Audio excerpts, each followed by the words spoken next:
وطندارای گل السلام علیکم. خدا کنه جور و صحتمند باشین. وطندارای گل آرام باشین در جایی که هستین.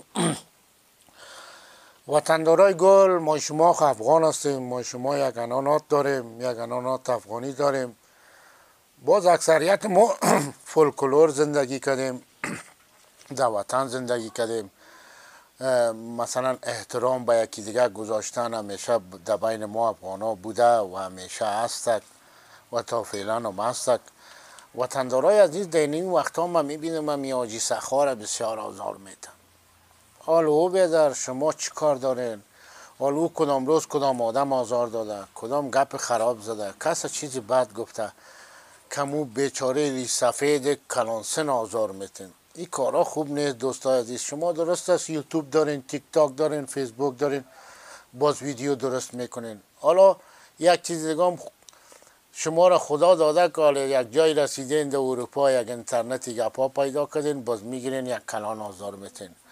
به نظر من وطندارای گل که یک ری سفید آزار را اذیت کردن خوب نیست، بسیار کار بد است، بسیار کار خوب نیست. به خاطر کوری سفید است که ما شما که چی کار داریم کرد یا او که ما کار نداره، ما که چی غرض بگیریم. و در ضمن یکی که میفهم مال حاجی سخا دیگه کدام آدم توی یک چی نه. و یک چیز دیگه راستی خوب شد یادم اومد دوستای عزیزم، یاد در ذهنم که دوستای دیگه فکر نکنین که ما یوتیوب داریم والا چیستک میریم به خاطر یوتیوب یا مثلا یک چند روپیه که حاجی سخا مرابطه و یا از او یوتیوب برا ما والا تا بال نه حاجی سخا را دیدیم از نزدیک، نه کدش تا بال از نزدیک ملاقات کردیم، نه کدام پول گرفتیم، نه قصدارش هستیم نه او قصدار ماست.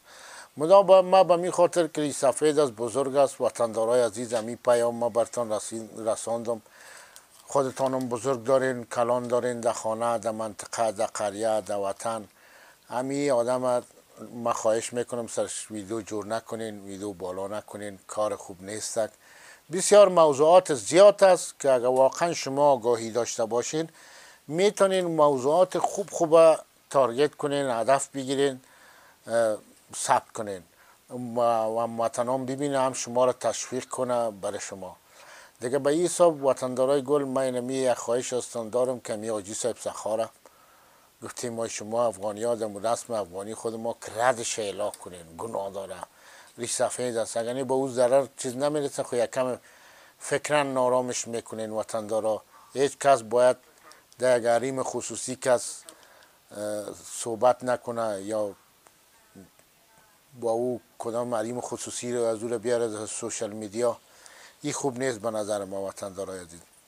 دیگه وطندارای عزیز همین پیام ما بود برای دوستایی که در تیک تاک هستن، فیسبوک هستن، یوتیوب هستن که می حاجی صاحب سخا را آزار نتین، ریش سفید است. ما با احترام ریش سفیدش امور احترام داریم وطندارا. دیگه خدا کنه خسته نشده باشین از این پیام ما وطندارا. شب روزتان خوش باشه.